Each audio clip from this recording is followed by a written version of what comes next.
Ви благодарам, почитувам председател на Националниот совет за европски интеграции,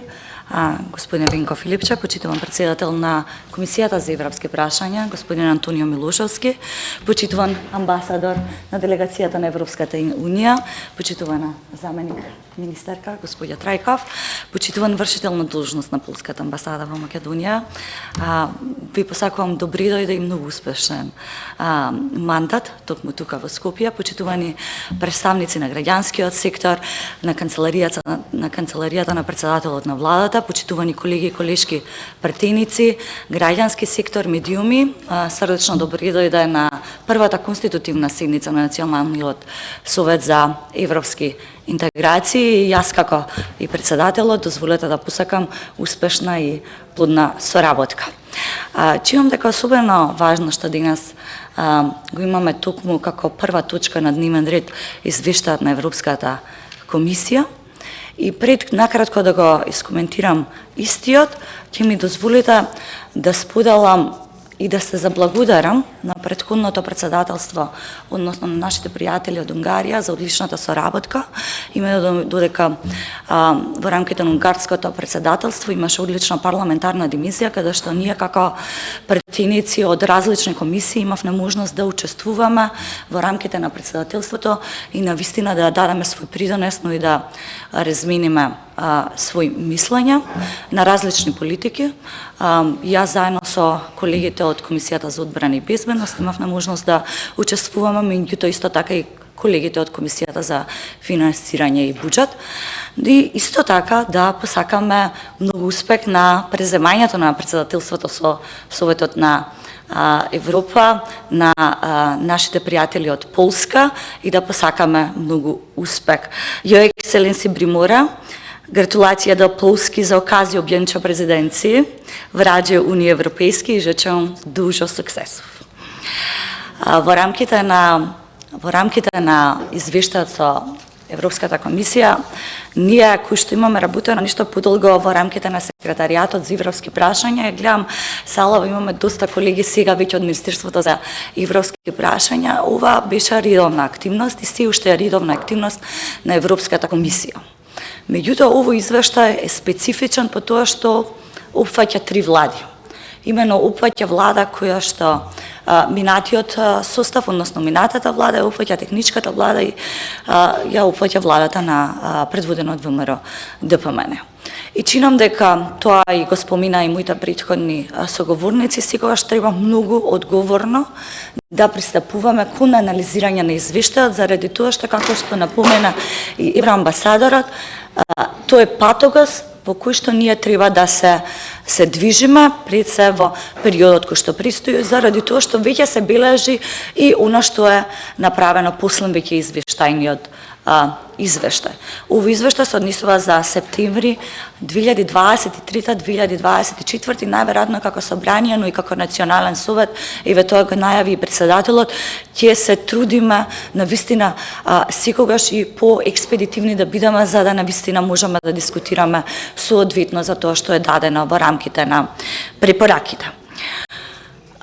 Но препораките треба и секогаш значат реформи. И тоа овој пат е силно поврзана со реформската агенда, а реформската агенда е силно поврзана со планот за раст. Ние ќе потенцирам повторно како одговорни чинители, политички субјекти, меѓутоа со поддршка од граѓанскиот сектор, со поддршка од извршната власт, навистина треба силно да се посветиме на тоа што значи реформска агенда и тоа што значи реформи кои што се час поскоро потребни, а со цел конечно и наредниот извештај на вистина да забележи пораст во бројката. Оно што е значително е дека во борбата со корупцијата, како еден од најзначајните политики во рамките на кластерот темели, Европската комисија во овој извештај не забележува уназадување, туку конечно може да се препознаат тие за почеток мали, но сепак позитивни чекори и искрена желба за да се избориме со корупцијата и тоа охрабрува. Меѓутоа, она што за момент можеби треба сите да не подзамисли и треба сериозно во наредниот период заедно да работиме е реформата во јавната администрација и реформата во судството и јавното обвинителство. Извештајот, кога го читаме, можеме да забележиме, често пати се повторува дека препораките кои што биле дадени во претходниот извештајен период не биле исполнети во целост и затоа дел од нив остануваат како препораки за наредниот период. Би сакала или посакувам навистина сите заедно да работиме во насока на дел од препораките да не се повторуваат и навистина да бидат исполнети или да ги направиме првите реформски чекори во овој дел. Слободата на медиумите, човековите права, особено грижата за социјално ранливите категории мора и треба да биде во нашиот фокус, заштитата на говорот на мислата исто така. Во делот на Собранието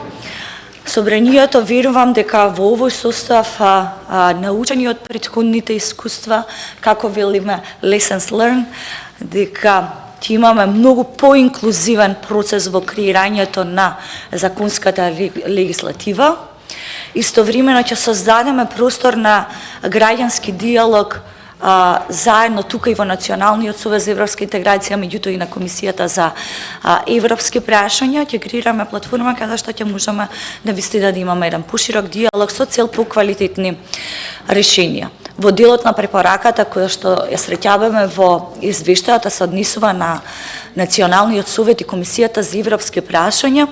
Тука се нашите пријатели од делегацијата на Европската унија и чинам дека експертиза во делот на ТАЕКС е и тоа како добредојдена, а со цел да направиме или да исполниме таа препорака во делот на појаснување или разграничување на надлежностите на овие две тела и верувам дека имаме одлична експертска легислатива во тој дел. Ќе завршам, охрабрува фактот и тоа ќе продолжи да биде наша стратешка цел. Ние како земја сме во целост усогласени со нашата надворешна и безбедносна политика. Како влада, но и како парламентарно мнозинство, полноправно членство во европското семејство исто така наша стратешка цел и сите чекори, реформи и активности и во наредниот период ќе бидат насочени токму во таа насока за јакнување дополнително на нашата надворешна и безбедносна политика со усогласување со Европската Унија, меѓутоа и креирање на демократски простор каде што реформите кои што ќе ги преземеме ќе бидат за доброто на граѓаните, на бизнис секторот, меѓутоа и за придвижување на европскиот процес. Ви благодарам на вниманието.